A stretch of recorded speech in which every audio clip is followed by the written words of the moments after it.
আমার জীবনের আমার লাইফে তিনজন সবচেয়ে গুরুত্বপূর্ণ ব্যক্তি, একজন আমার মা, একজন আমার স্ত্রী, একজন আমার সন্তান, কন্যা সন্তান, তিনজনই মহিলা। ইতিহাসের প্রতিটি বাঁকে, প্রতিটি সংগ্রামে নারীদের ছিল সাহসী পদচারণা এবং ঐতিহাসিক অংশগ্রহণ। তবুও নারী অগ্রগতির পথ সহজ ছিল না। বাংলাদেশ জাতীয়তাবাদী দল বিএনপি নারীর অধিকার আদায় ও ক্ষমতায়নে অগ্রগামী ছিল, আছে এবং থাকবে। শহীদ জিয়ার ১৯ দফার ১১ নম্বর দফায় নারীদের যথাযোগ্য মর্যাদা নিশ্চিত করে সমাজে যোগ্য স্থানে তাদের প্রতিষ্ঠার কথা বলা হয়। ১৯৭৮ সালের ১১ ডিসেম্বর মহিলা বিষয়ক মন্ত্রণালয় গঠন ও একজন নারী মন্ত্রী নিয়োগ, জাতীয় মহিলা সংস্থা প্রতিষ্ঠা করা, পরবর্তীতে এই সংস্থার অধীনে মহিলা একাডেমি প্রতিষ্ঠা করা হয় শহীদ জিয়ার সময়ই। স্বাধীন বাংলাদেশে শহীদ জিয়াই সর্বপ্রথম মহিলা রাষ্ট্রদূত ও মহিলা অডিটর জেনারেল নিয়োগ করেন। ১৯৮০ সালের ১২ ডিসেম্বর জাতীয় সংসদে যৌতুক নিরোধ আইন পাশ। শহীদ রাষ্ট্রপতি জিয়াউর রহমান প্রথমবারের মতো ১৯৭৮ সালের ৩ নভেম্বর সরকারি চাকরিতে মেয়েদের বয়সসীমা ২৫ বছর থেকে বাড়িয়ে ৩০ বছর করেন। সরকারি চাকরিতে নারীদের জন্য ১০% পদ সংরক্ষণ, মেডিকেল কলেজের ২০% আসন নারীদের জন্য সংরক্ষণ, সরকারি কলেজের প্রভাষক পদে ১/৩ নারীদের জন্য সংরক্ষণ, গ্রামীণ নারী উন্নয়নে প্রশিক্ষণ কেন্দ্র প্রতিষ্ঠা করা, তৈরি পোশাক শিল্পকে রপ্তানিমুখী খাতে পরিণত করা, যা বর্তমানে নারীদের সবচেয়ে বড় কর্মসংস্থান ক্ষেত্র, নারী পুনর্বাসন ও কল্যাণ ফাউন্ডেশনের মাধ্যমে কারিগরি প্রশিক্ষণের ব্যবস্থা করা।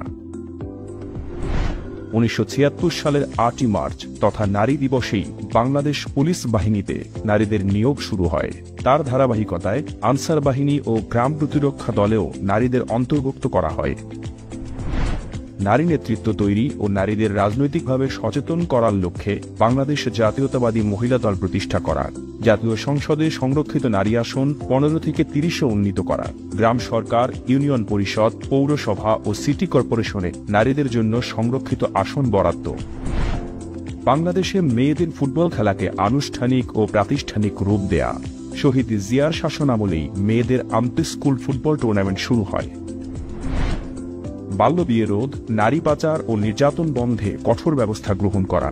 ১৯৭৬ সালে জনসংখ্যা নিয়ন্ত্রণের জন্য ব্যাপক কর্মসূচির আওতায় ৫৫,০০০ স্বাস্থ্যকর্মী নিয়োগ করা হয়, যার বেশিরভাগই ছিলেন নারী।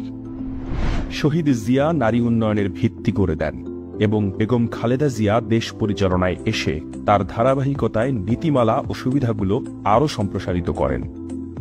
১৯৯১ সালের ২০ মার্চ বেগম খালেদা জিয়া পঞ্চম জাতীয় সংসদ নির্বাচনে গণপ্রজাতন্ত্রী বাংলাদেশ সরকারের প্রধানমন্ত্রী নিযুক্ত হন।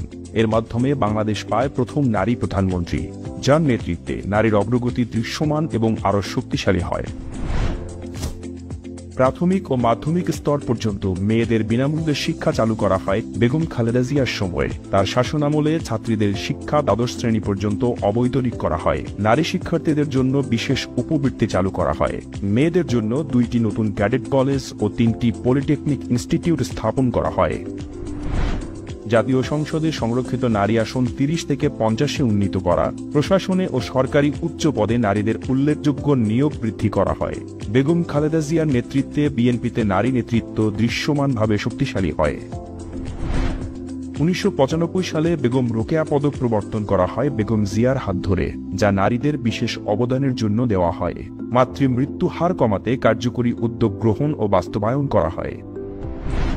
নারী পাচার রোধ, নারীর নিরাপত্তা ও সর্বক্ষেত্রে নারীর অংশগ্রহণ নিশ্চিতকরণের লক্ষ্যে মহিলা ও শিশু বিষয়ক মন্ত্রণালয়কে বর্ধিতকরণ করা হয়, যা একটি যুগান্তকারী সিদ্ধান্ত। খেলাধুলার বিভিন্ন ক্ষেত্রে নারীদের অংশগ্রহণ নিশ্চিত করা এবং সামাজিক সাংস্কৃতিকভাবে নারীদের প্রতিনিধিত্ব বাড়াতে নানাবিধ সুদূরপ্রসারী উদ্যোগ গ্রহণ করা হয়। ২০০২ সালে এসিড অপরাধ দমন আইন প্রণয়ন।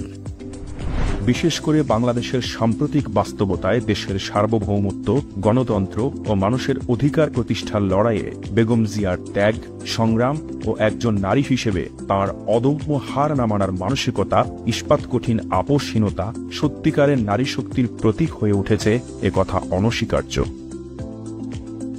শহীদ জিয়াউর রহমান এবং বেগম খালেদা জিয়ার পথ ধরে জনাব তারেক রহমানের দিক নির্দেশনায় বিএনপি বর্তমানে নারী অধিকার ও ক্ষমতায়নে আরও বেশি মনোযোগী, আরও বেশি বিশ্বাসী।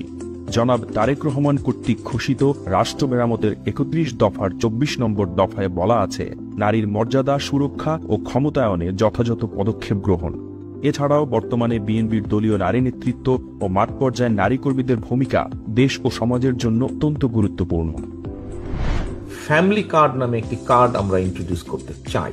ফ্যামিলি কার্ডটা থাকবে, কিন্তু ওই পরিবারের যে মা বা স্ত্রী, তার নামে আমরা দেব ফ্যামিলি কার্ডটা।